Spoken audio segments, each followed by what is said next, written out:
Bess of Hardwick buried 4 husbands and immediately signed papers to appropriate all their lands. This plundering action pushed a land-lost child to become the second richest woman in England. Only Queen Elizabeth I's treasury had a greater weight than this woman's money vault. She smashed this pile of money into Hardwick Hall, where expensive glass covered most of the stone walls. This material display forced the royal rulers to fear her financial strength. The English court had to lower itself to ask her to open her money vault to pay for political prisoners' food. She used this debt to force the Queen to issue legal orders protecting her assets. By using money to outright buy the law, she left behind a noble family line manipulating England for hundreds of years. Historians place the birth of Bess of Hardwick around 1527 in Derbyshire. She was born into a family of minor landowners far removed from elite aristocratic wealth. Her early years were strictly defined by the practical realities of small-scale property ownership. Without inherited high social standing, her future security depended entirely on her own strategic decisions. She was barely 16 when she entered her first marriage in May 1543.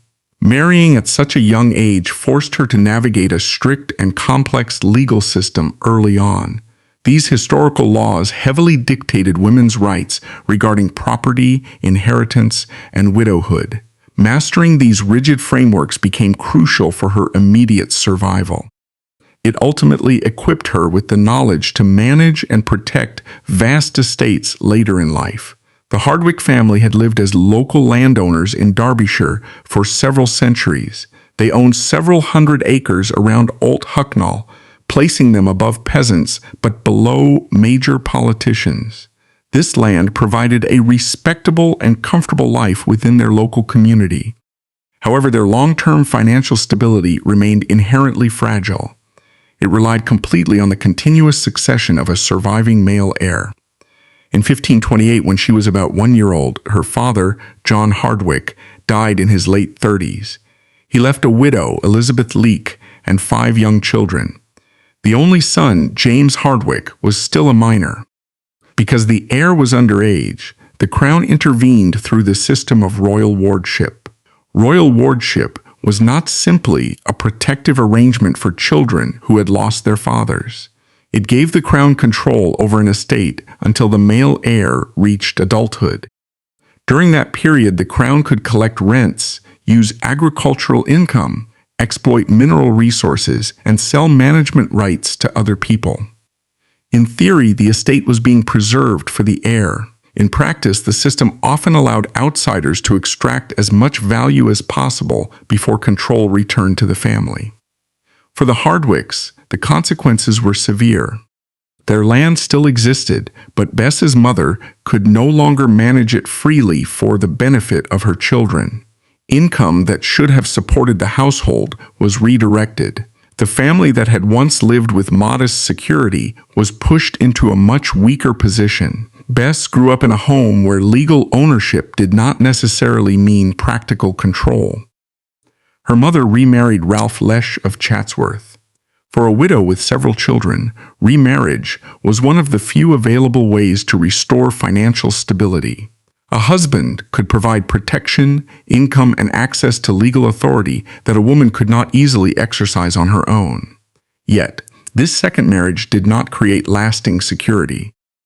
Ralph Leche fell deeply into debt and was eventually imprisoned in the Fleet Prison in London. Bess therefore spent her early years watching 2 connected failures.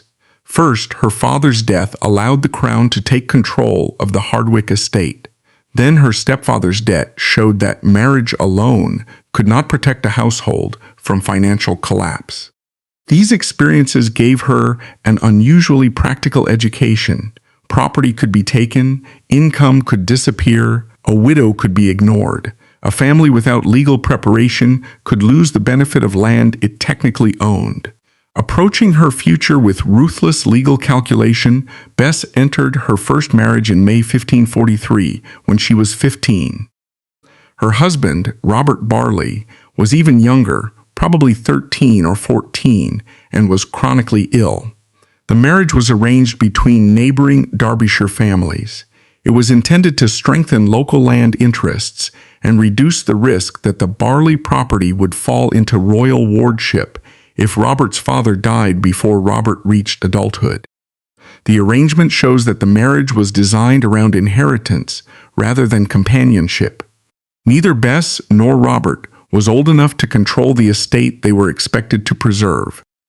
Their families were attempting to use marriage as a defense against the same legal system that had damaged the Hardwicks. The plan failed. Robert Barley died in December 1544, before his 15th birthday. The marriage had not been consummated. Bess was left a widow before she turned 17. Widowhood could sometimes give a woman more financial independence than marriage, but only if her rights were recognized. A widow might receive a jointure, an annual income or property settlement, arranged to support her after her husband's death. In Bess's case, the Barley family refused to pay. Peter Freshaville, a powerful local landowner acting for the Barley interests, argued that Bess had no valid claim. Robert had died before fully inheriting the estate, and the marriage had not been consummated. From Freshaville's perspective, these facts removed the family's obligation to support her. For Bess, accepting that argument would have meant leaving the marriage with no income, no property, and no reward for the alliance her family had arranged. She challenged the decision in court. This was not a small act for a teenage widow. Litigation was expensive, slow, and dominated by men with stronger local connections. Bess had no major title and no powerful husband to speak for her. The dispute continued for years. Rather than accepting a token settlement or withdrawing when the process became difficult, she pressed her claim until the court awarded her an annual payment of £50. The amount was important, but the larger lesson was even more valuable. Bess had tested a contract against a hostile family and forced the legal system to recognize her rights. She learned that a claim was useful only when it could be documented and enforced. She also learned that delay was a weapon. A richer opponent could use time and expense to wear down a widow who lacked independent income. By surviving that process, she gained both money and experience. The settlement gave her a financial base that many young women did not possess. It allowed her to leave Derbyshire and enter aristocratic households where she could improve her position. She served as a gentlewoman in the household of Lady Zouche at Codnor Castle, and later became connected to the Grey family at Bradgate in Leicestershire. Household service at this levels was not ordinary domestic labor. It placed Bess inside the social and political world of the Tudor elite. She learned court etiquette, observed how noble families negotiated marriages and favors, and met people with access to royal administration. This environment taught her how influence operated. Legal knowledge could protect an estate, but personal connections could determine who received an opportunity, who gained an audience, and whose version of a dispute was believed. At Bradgate, Bess encountered Sir William Cavendish. On August 20, 1547, they married at 2 o'clock in the morning. The unusual hour suggests that the ceremony was conducted privately, although the surviving outline does not establish a specific reason for the secrecy. Cavendish was 42, twice Bess's age. He had already been widowed twice and had children from his earlier marriages. More importantly, he held senior positions in royal government, serving as an auditor for the Court of Augmentations and ultimately as treasurer of the chamber. The Court of Augmentations had been created to manage the enormous quantity of property confiscated from monasteries during the reign of Henry VIII. After the dissolution of the monasteries, land, buildings, rents, and valuable objects entered royal control. Officials had to survey these assets, calculate their value, collect revenue, and arrange sales or grants. Cavendish worked close to the center of that process. Marriage to him changed Bess's world. Through her husband, she gained exposure to large-scale accounting, land valuation, taxation, and estate administration.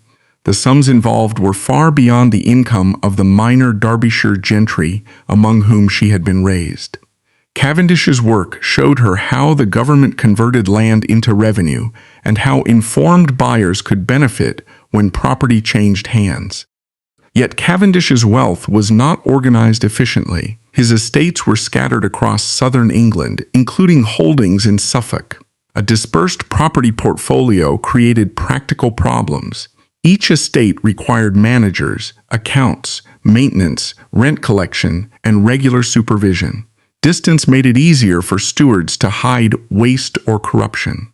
Travel was slow, records were inconsistent, and local disputes could continue for years before the owner understood their full cost. Bess recognized that concentrated land would be easier to control.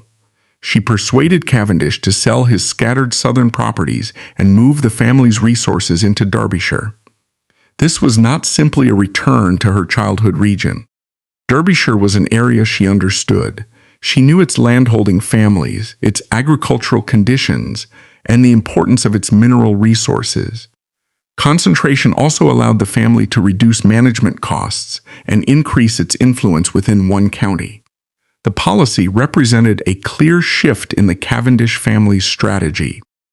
Instead of holding a collection of distant properties, they would build a regional base large enough to dominate local economic and political life. One of their most important purchases was the Chatsworth estate, acquired in 1549 for £600. The location had personal significance because Bess's stepfather had been Ralph Lech of Chatsworth, but the purchase was primarily a major investment. Chatsworth gave the family a central property from which other Derbyshire holdings could be managed. In 1552, Bess directed the demolition of the older house and began the construction of a new Chatsworth house. Building a great house required far more than choosing a design. It involved quarrying and transporting stone, purchasing timber, hiring skilled workers, maintaining accounts, arranging food and lodging for laborers, and coordinating work over many years. The project became an early demonstration of Bess's ability to turn money and land into a visible statement of family power. During the marriage, Bess also established the family line that would inherit what she and Cavendish were building. They had 8 children, 6 of whom survived to adulthood: Francis, Henry, William, Charles, Elizabeth, and Mary. Their survival gave Bess both opportunity and responsibility. Her financial decisions no longer concerned only her own security. They would determine the marriages, titles, and estates available to the next generation. For roughly a decade, the marriage appeared to give her what her childhood had lacked: a husband with government influence, a growing group of estates, a major building project, and several surviving children. But the family's position depended heavily on Cavendish's financial standing with the crown. On October 25, 1557, William Cavendish died. Bess was left with 6 young children, an unfinished house, and a serious threat to everything they had accumulated. At the time of his death, Cavendish was being investigated for a shortfall of more than £5,000 connected to his work as treasurer of the chamber. Whether the missing money resulted from misconduct, confused accounts, or the dangerous financial practices of Tudor government, the immediate legal problem was the same. The crown could demand repayment from his estate. That meant the Derbyshire lands were not secure. Chatsworth, the farms, and the properties purchased through years of consolidation could be confiscated to cover the debt. Bess had experienced a similar loss of control once before, when royal wardship took the income from her father's estate. Now, as a widow with 6 dependents, she faced the same institution on a much larger scale.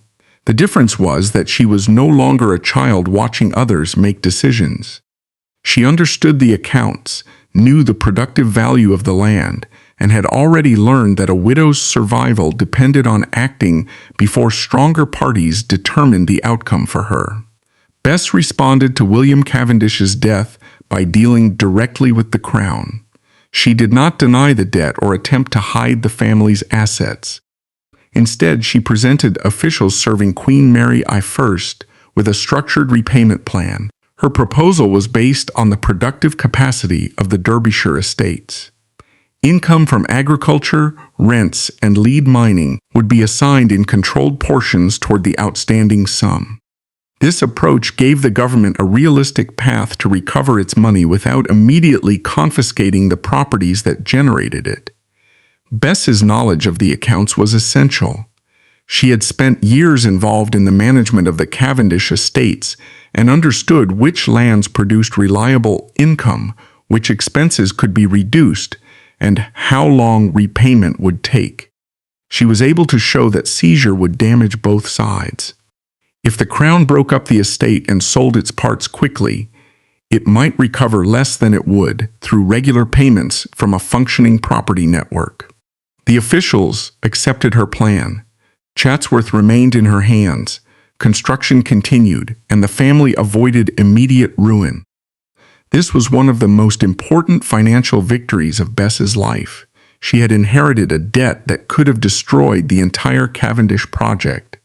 Instead of allowing the Crown to dictate the settlement, she used the estate's own output to preserve its long-term value. She did not remove the debt instantly, but she converted a threat of confiscation into a manageable obligation. Her position was still difficult. She remained responsible for 6 children, several estates, and a major building project. The family had land, but land did not always provide ready cash. Rents might arrive late, harvests could fail, mining profits varied. Construction required continuous payment, and royal creditors expected regular installments. 2 years after Cavendish's death, Bess married for the 3rd time. In 1559, she became the wife of Sir William St. Lo. He was captain of the guard to the newly crowned Elizabeth I, one of the most trusted military positions in the royal household. His responsibilities placed him close to the Queen and gave him access to the center of government. He also owned extensive estates in Gloucestershire and Somerset. The marriage strengthened Bess financially and politically. St. Lo used his own resources to pay the remainder of the Cavendish debt, removing the Crown's claim over her Derbyshire properties. For the first time since her second husband's death, Chatsworth and the surrounding estates were free from the immediate threat of confiscation. St. Lo influence also brought Bess into the Queen's household. Elizabeth I appointed her a gentlewoman of the bedchamber. This position gave Bess unusually close access to the monarch. The women of the bedchamber assisted the Queen in private spaces and were present during parts of the daily routine that most courtiers never witnessed.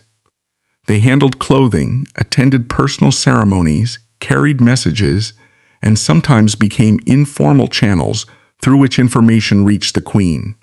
The role required more than obedience. A woman serving in the bedchamber had to understand the Queen's moods, recognize political danger, and control her speech.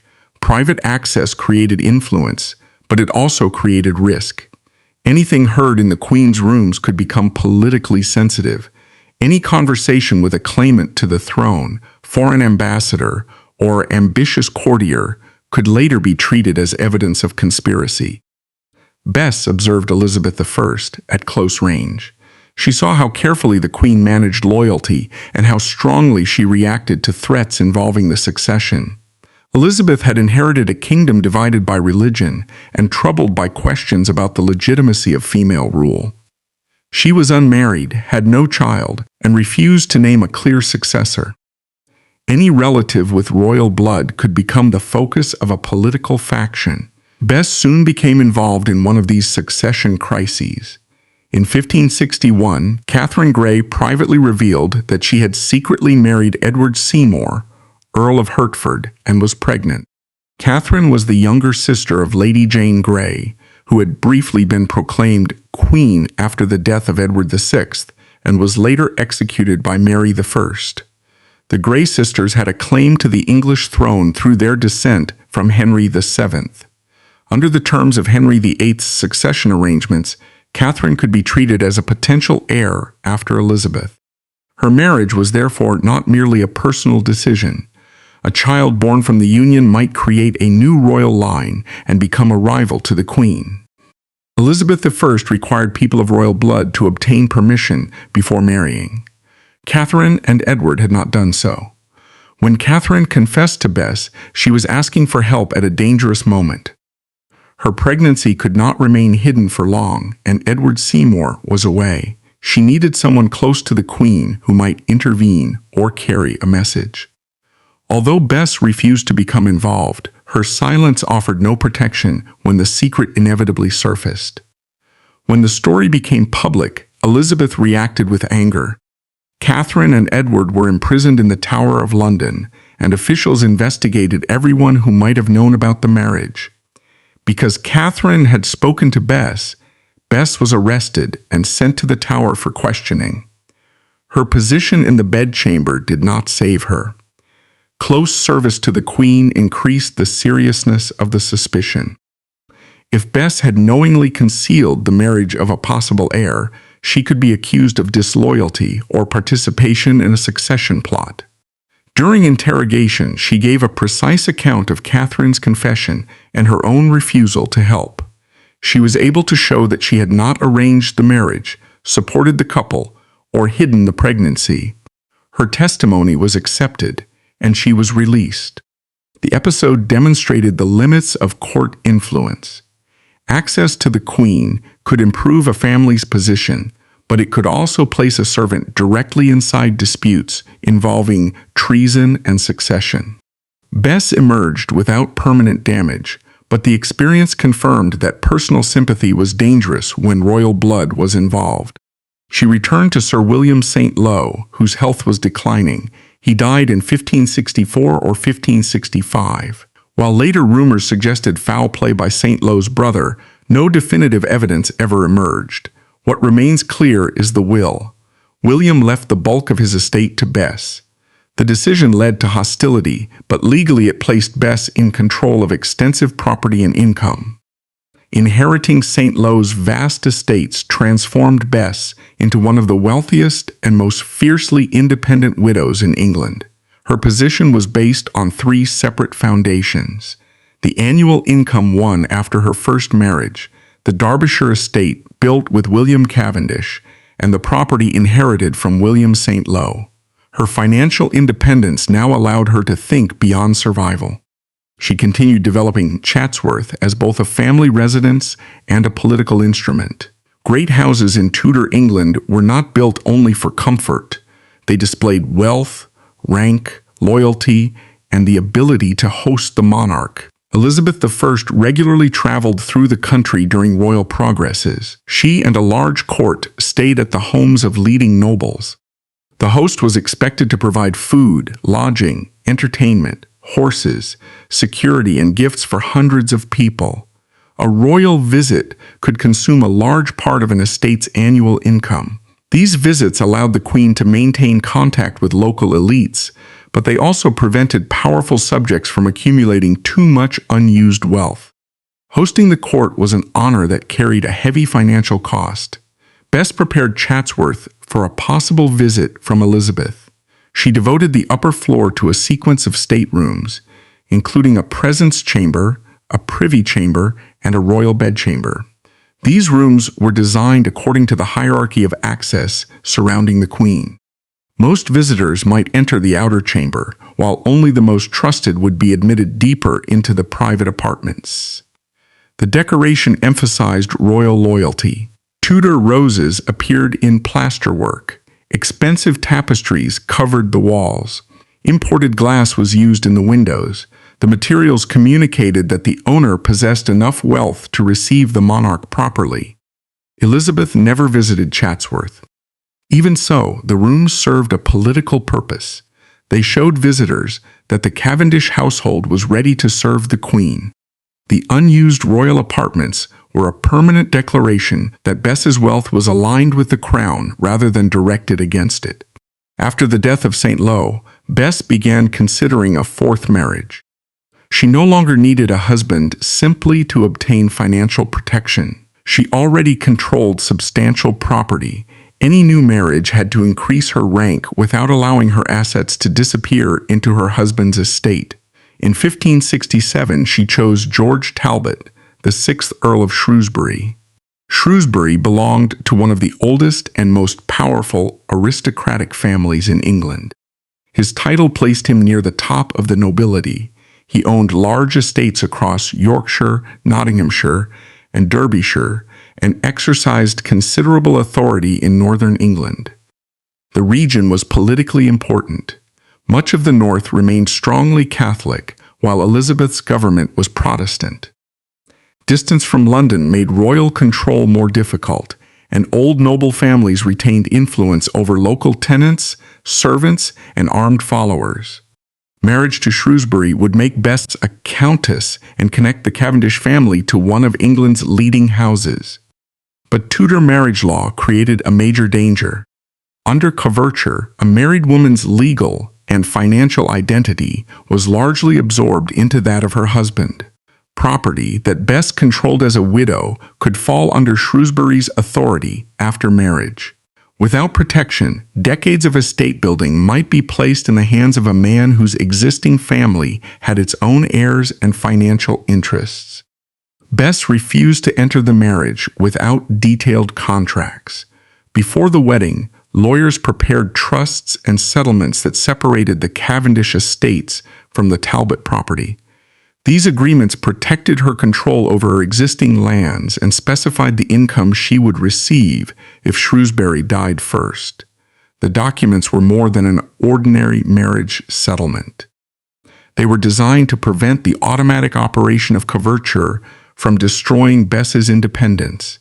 She also connected the marriage to a wider family arrangement. In February 1568, shortly before Bess and Shrewsbury married, 2 of their children were joined in a double wedding. Gilbert Talbot, Shrewsbury's eldest son and heir, married Bess's daughter Mary Cavendish. At the same time, Bess's son Henry Cavendish married Shrewsbury's daughter Grace Talbot. The cross marriages tied the 2 families together at the next generation. If Bess and Shrewsbury produced no children of their own, the Cavendish and Talbot lines would still be linked through their heirs. Property, influence, and family loyalty would no longer remain entirely separate. The arrangement benefited Bess in several ways. It raised the status of her children, brought them into an earldom, and reduced the chance that the Talbot heirs would treat the Cavendish family as outsiders. It also meant that her 4th marriage was not simply a relationship between 2 individuals, it was a merger between 2 dynasties. Elizabeth I approved the alliance. From the Queen's perspective, Bess was wealthy, Protestant, administratively capable, and experienced in court politics. Placing her beside one of the most powerful northern earls strengthened the crown's position in a region where religious and political loyalties remained uncertain. Within months, the marriage received a responsibility that would dominate the next 15 years. In May 1568, Mary Stuart, the deposed Queen of Scots, crossed the border into England. Mary had been forced to abdicate the Scottish throne after a period of rebellion and political crisis. She expected Elizabeth I to help her recover her crown. Instead, her arrival created a serious problem for the English government. Mary was not an ordinary refugee. She was an anointed queen, a Catholic, and a descendant of Henry VII. Many Catholics considered her claim to the English throne stronger than Elizabeth's. European powers could use her as the center of a campaign against the English queen. English rebels could invoke her name to justify an uprising. Elizabeth could not safely release her. Sending Mary abroad might allow France or Spain to use her against England. Returning her to Scotland might lead to her death or restoration. Executing her without clear legal grounds would violate accepted ideas about monarchy and could provoke international outrage. The government therefore chose confinement. George Talbot and Bess were appointed to hold Mary under guard. Their network of northern and midland properties included fortified residences such as Tutbury Castle, Wingfield Manor, and Sheffield Castle. These sites were far from the coast, making foreign rescue more difficult, and they could support a large armed household. The assignment was presented as a mark of trust, but it carried enormous costs. Mary had to be treated as a queen even while being denied freedom. She arrived with a large household of servants, attendants, secretaries, cooks, and personal officers. Although the number was later reduced, dozens of people remained in her service. They required food, clothing, heating, candles, horses, medicine, and secure accommodation. Mary expected meals appropriate to her rank, including expensive meat and imported wine. The damp northern castles consumed large quantities of firewood. Guards had to be maintained day and night, and their wages had to be paid. The English crown provided an allowance of £52 a week, but the money did not cover the real cost. Payments were often delayed or withheld. The Shrewsburys had to advance their own funds and hope for reimbursement. George Talbot repeatedly wrote to the government asking for money. The burden damaged his finances and contributed to a growing sense that the crown had trapped him in an expensive duty from which he could not withdraw. Bess took control of much of the practical administration. She used supplies from her own estates rather than relying entirely on outside merchants. Grain, livestock, and other provisions could be moved from Derbyshire properties to the houses where Mary was confined. She increased pressure on estate managers to collect rents and maintain production. Income from mining and agriculture helped support the guard force and the enlarged household. The arrangement was costly, but Bess understood its political value. The Queen of Scots was the most dangerous prisoner in England. By keeping her secure, the Shrewsbury household performed a service that Elizabeth I could not easily entrust to anyone else. Mary's imprisonment also created a difficult private relationship between the two women. Mary had been raised as a queen and continued to expect deference. She used conversation, personal charm, gifts, correspondence, and household alliances to improve her position. She needed information from outside and hoped to influence those responsible for guarding her. Bess maintained formal respect but did not treat Mary's royal status as a reason to relax security. She had already survived one succession scandal involving Catherine Grey. She understood that sympathy toward a royal claimant could quickly become evidence of treason. The two women spent long periods together doing embroidery. Their needlework later became associated with the Augsburg hangings. Mary used images and symbols to express ideas that could not safely be stated openly. Caged birds, cats playing with mice, and royal emblems reflected themes of imprisonment, danger, and dynastic identity. Bess could understand the political meaning of the designs. She did not need to confiscate every piece. Embroidery occupied Mary's time, reduced tension inside the household, and gave the prisoner a controlled form of expression. Bess observed, recorded, and managed the activity rather than reacting to every symbol as an immediate threat. For a time, this practical system held together. Mary remained confined, the guards remained in place, and the Shrewsbury estates continued to fund the operation.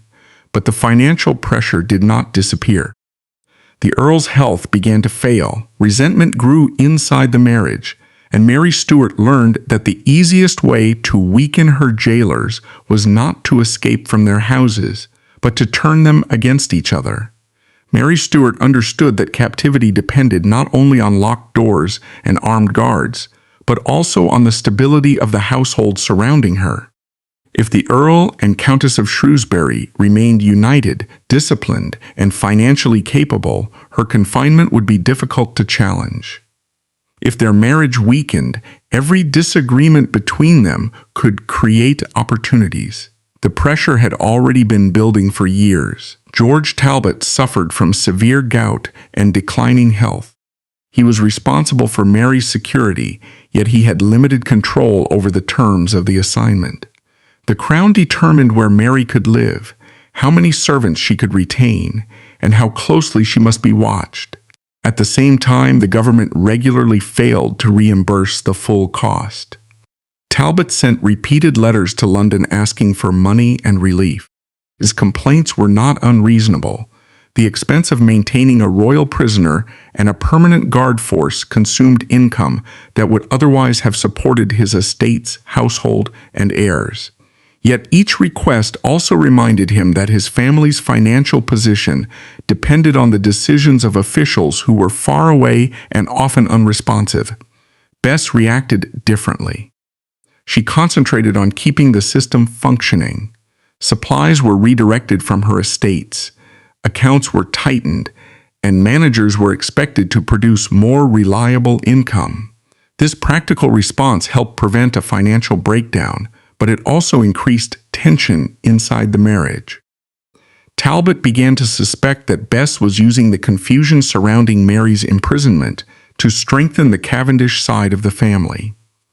He believed she was purchasing land for her sons and protecting their interests, while Talbot wealth was being consumed by royal service. Some of his concerns reflected a genuine conflict between two family networks. Bess had entered the marriage with her own children, property, and long-term plans. She never intended for Cavendish wealth to disappear into the Talbot inheritance. The marriage settlements had been designed precisely to preserve that separation. But to Talbot, Bess's continued independence could look like disloyalty. He had married a wealthy widow, expecting an alliance. He gradually came to believe that she treated the marriage as a structure through which she could protect and advance her own dynasty. The conflict became more dangerous because Mary Stuart was present inside their household. Mary had reasons to encourage division. Talbot controlled her movement and correspondence. Bess supervised practical arrangements and remained suspicious of anyone who approached the Scottish Queen. Weakening their trust in each other could reduce the effectiveness of her confinement. Rumors soon emerged that Mary and the Earl of Shrewsbury had grown inappropriately close. This claim was politically dangerous. If Talbot appeared personally attached to his captive, his absolute loyalty to Queen Elizabeth I would face severe scrutiny. As the man trusted to guard a rival queen, he simply could not risk any suspicion that he was becoming her ally. There is no reliable evidence that such an affair occurred. Mary's confinement was closely supervised, and Talbot's position depended on maintaining visible loyalty. The value of the rumor did not depend on its truth. It only needed to create suspicion. Talbot eventually accused Bess of spreading the story. He believed she wanted to damage his reputation and strengthen her position at court. Bess denied the accusation, but the marriage continued to deteriorate. Their dispute expanded beyond personal resentment into a conflict over money, authority, servants, and control of estates. Before the marriage reached its worst stage, Bess had already taken another political risk involving the succession. In 1574, she arranged a marriage between her daughter Elizabeth Cavendish and Charles Stuart. Charles was the younger brother of Lord Darnley, Mary Stuart's murdered second husband. Through his family, he possessed royal blood and stood close enough to the succession to attract the attention of Elizabeth I's government. The marriage was organized without the Queen's permission. This was a serious violation of Tudor political expectations.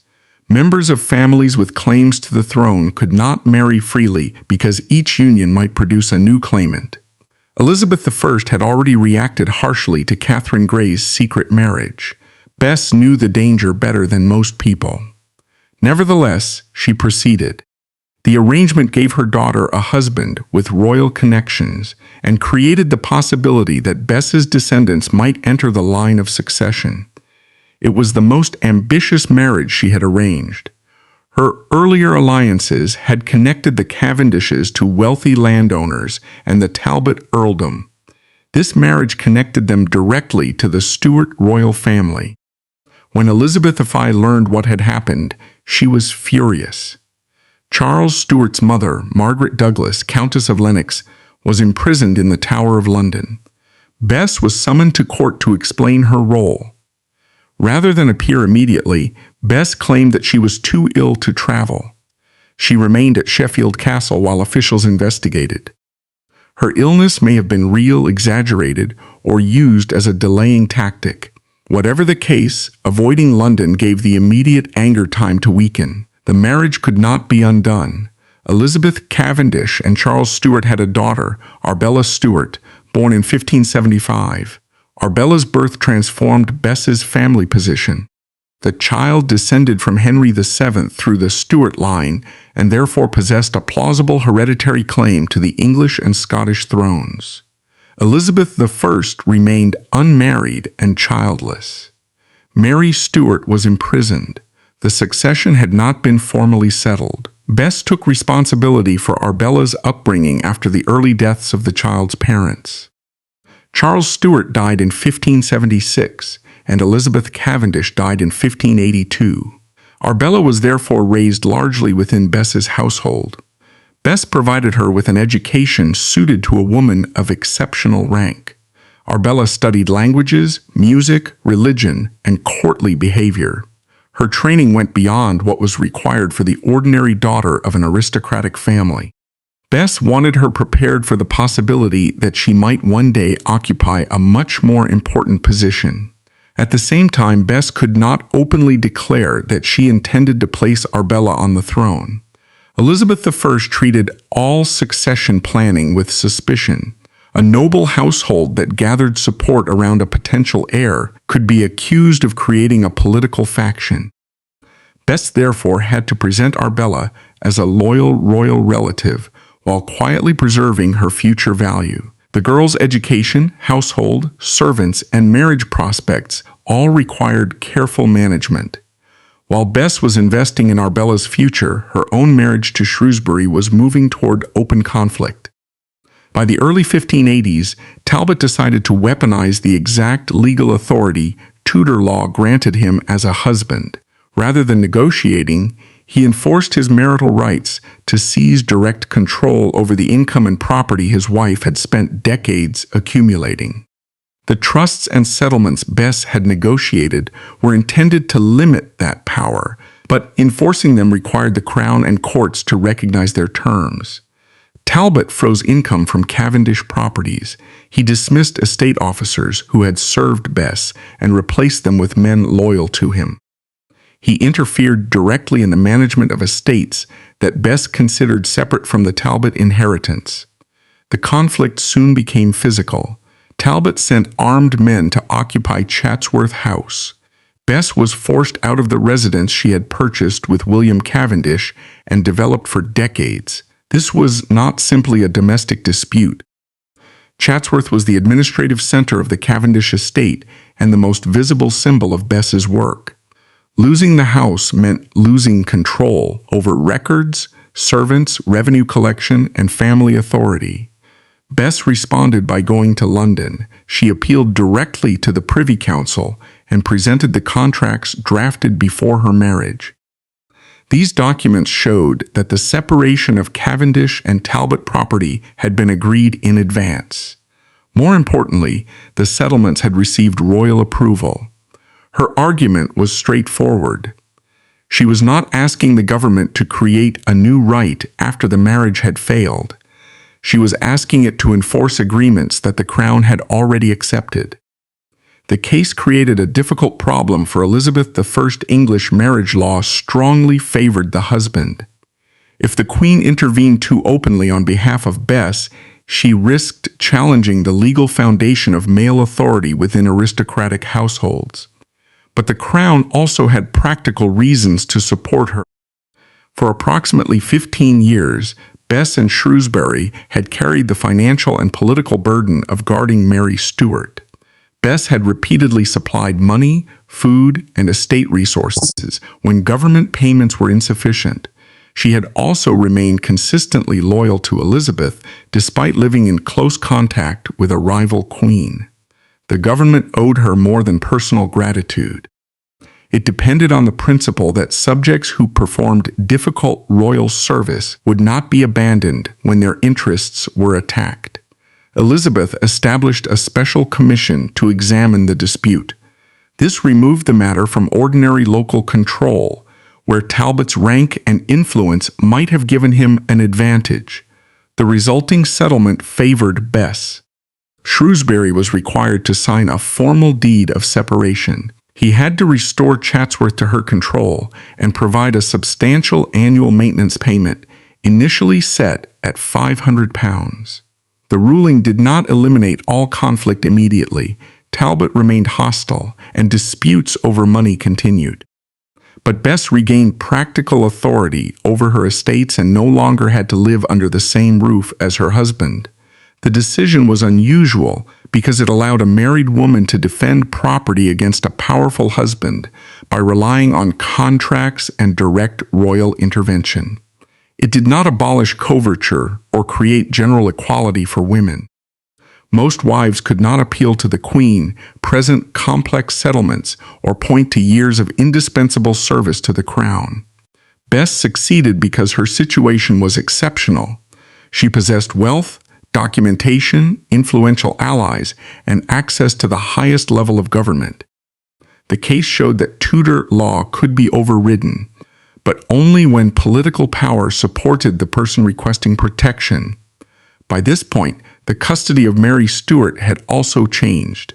The Scottish Queen was gradually removed from Shrewsbury's control as the government became increasingly concerned about plots organized in her name.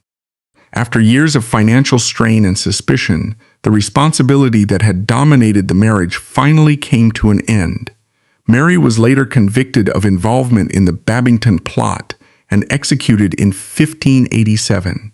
Her death removed the prisoner at the center of the Shrewsbury's conflict, but it did not repair their relationship. George Talbot died in 1590. The prenuptial and marriage settlements Bess had negotiated more than 20 years earlier now produced their full effect. She received 1/3 of the Talbot estate revenues. Combined with her Cavendish and St. Lo property, this income made her one of the wealthiest women in England, second only to the Queen. She no longer had a husband who could interfere with her managers, redirect income, or occupy her houses. For the first time, her control over her wealth was nearly complete. One of her first major actions after Shrewsbury's death concerned the estate she had lost during childhood. Her brother James Hardwick had inherited the original family property, but he had fallen into serious debt. Bess used her resources to pay his creditors and purchase the Hardwick estate. The land that had been taken under royal wardship after her father's death now entered her own portfolio. The transaction was not merely symbolic. Hardwick was productive property located close to her other Derbyshire holdings.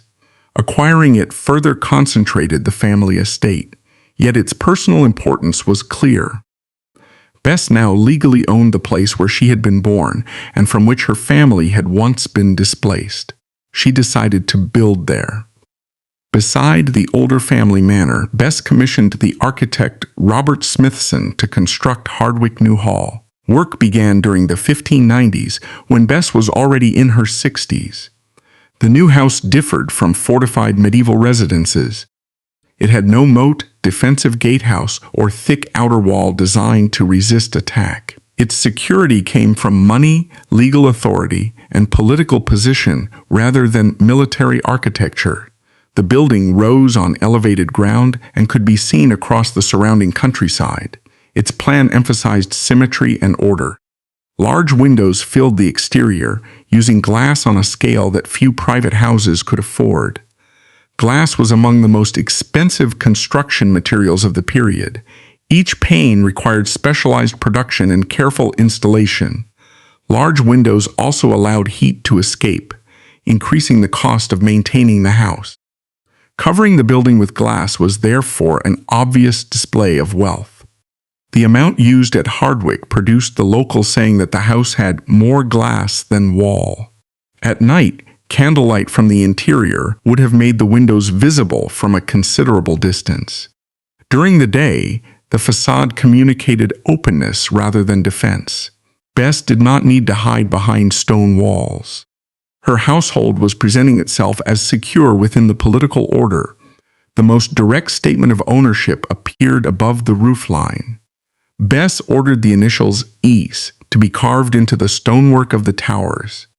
The letters stood for Elizabeth Shrewsbury, the name and title she continued to use after the Earl's death. The initials were large enough to be read from outside the estate. They made clear that the house belonged to Bess personally, not merely to a husband, son, or family line. At the same time, the initials could be interpreted as a compliment to Elizabeth's sovereign, the Queen. This ambiguity allowed Bess to display her own identity without appearing to compete openly with the monarch. Inside, the structure reinforced social rank. The lower floors contained service areas and rooms used by household workers. Family apartments occupied the middle level. The grandest chambers were placed above them. Ceiling height increased with each floor. Visitors moved upward from the practical spaces of the household into rooms designed for ceremony and political display. The high great chamber and long gallery contained costly tapestries, plasterwork, and portraits. Images of the Cavendish family appeared beside representations of Tudor monarchs. The arrangement placed Bess's descendants visually within the world of royal government, even though they did not possess royal blood through the Cavendish line. Decorations also included Diana, the classical virgin huntress, a figure commonly associated with Elizabeth I. The imagery praised female independence and authority, while maintaining a clear statement of loyalty to the Queen. Hardwick Hall was therefore more than a residence. It organized Bess's entire life into architecture. Its land came from the family estate she had lost as a child.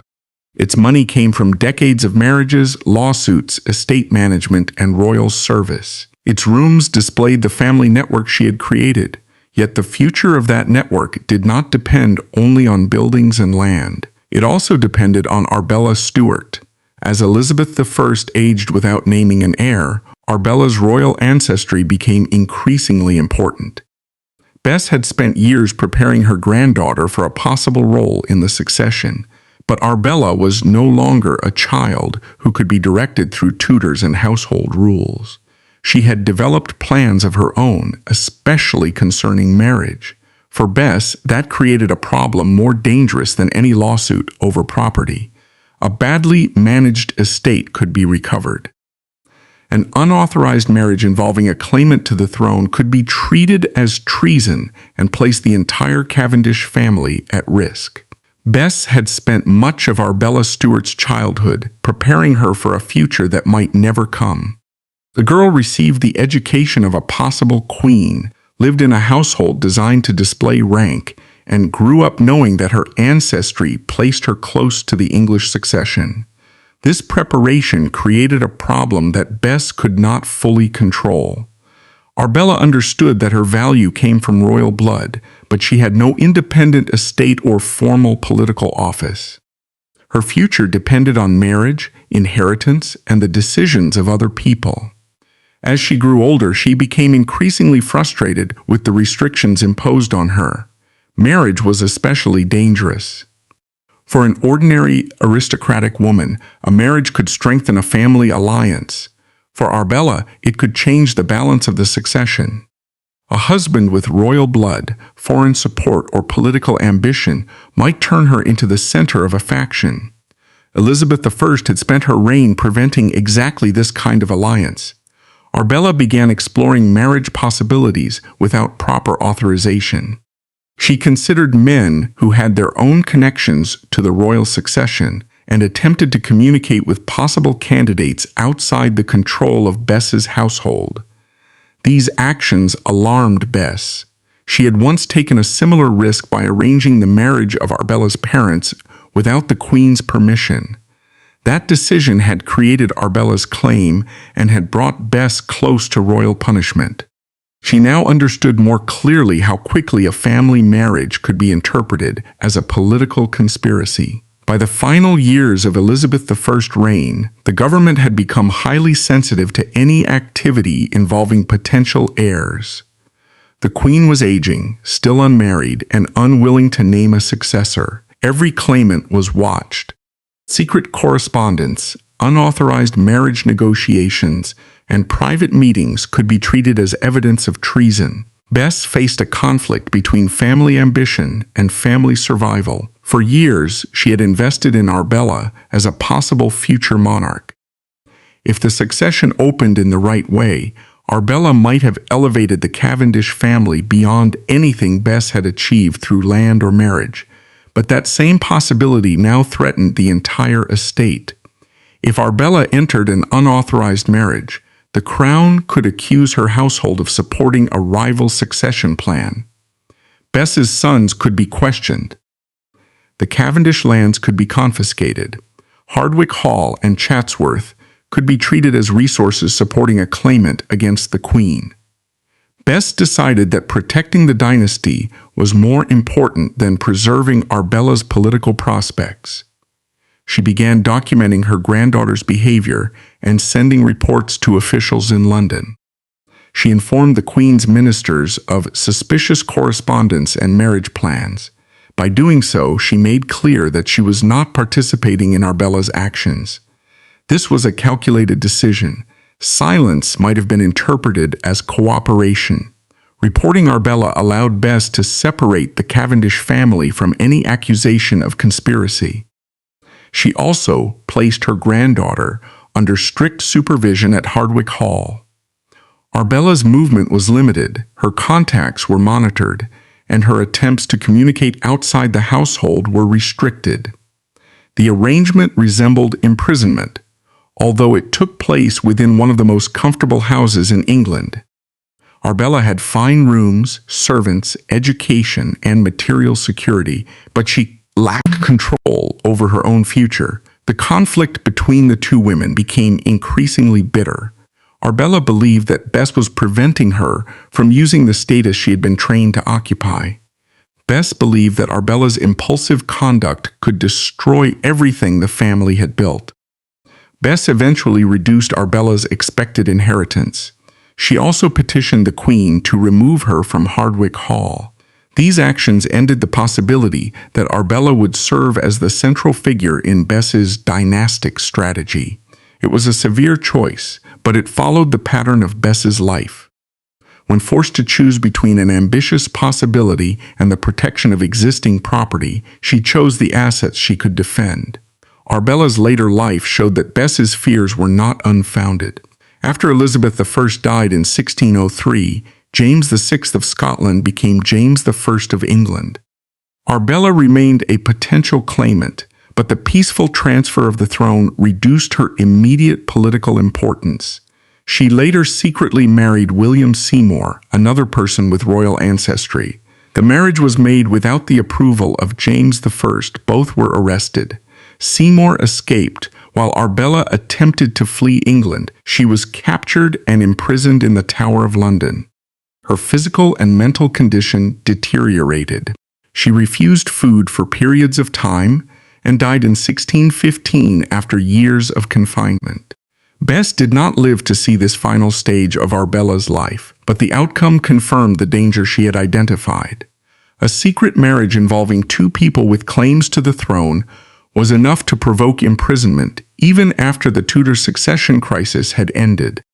During the last years of her own life, Bess concentrated on managing her estates and securing the future of her children. She remained active well into old age. Her property network required constant supervision. Rents had to be collected, mining operations managed, repairs approved, servants paid, and legal disputes handled. Great estates did not produce wealth automatically. Their value depended on administration. Bess had spent decades creating systems that allowed her to monitor income across multiple properties. She relied on written accounts, estate officers, legal settlements, and regular correspondence. Her management style could be demanding. She expected stewards to account for missing money and pressed tenants for payment. Her reputation for financial severity contributed to later descriptions of her as greedy or manipulative. Some of those judgments came from people who had lost disputes against her or resented her control. Others reflected discomfort with a woman who managed property in ways usually associated with male landowners. By the beginning of the 17th century, Bess's household contained an enormous quantity of furniture, textiles, plate, clothing, tools, and stored goods. An inventory compiled in 1601 recorded the material scale of her estate. Inventories were practical documents. They listed objects room by room, allowing owners and heirs to understand what existed and where it was located. In Bess's case, the inventory also showed how far she had moved from the economic insecurity of her childhood. Her wealth was not held only in land. It included household objects, valuable fabrics, metalwork, livestock, mining interests, rents, and financial claims. This diversity reduced dependence on any single source of income. She also secured the next generation through marriages and inheritance plans. Her surviving children entered families with major titles and estates. The Cavendish line became one of the most important aristocratic networks in Britain. Her descendants eventually held the titles of Duke of Devonshire, Duke of Portland, and Duke of Kingston. These later dynasties were not created by Bess alone. They were shaped by future marriages, royal grants, political service, and inheritance. But the property base she assembled gave them the resources to remain powerful. Land provided more than annual income. It supported parliamentary influence, local authority, marriage alliances, patronage, and access to the royal court.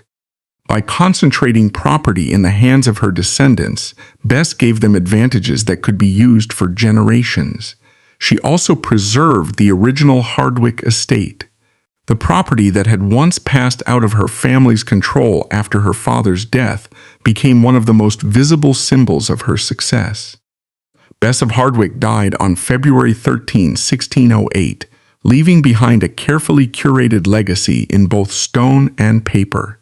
She did not overturn the patriarchal laws of Tudor England.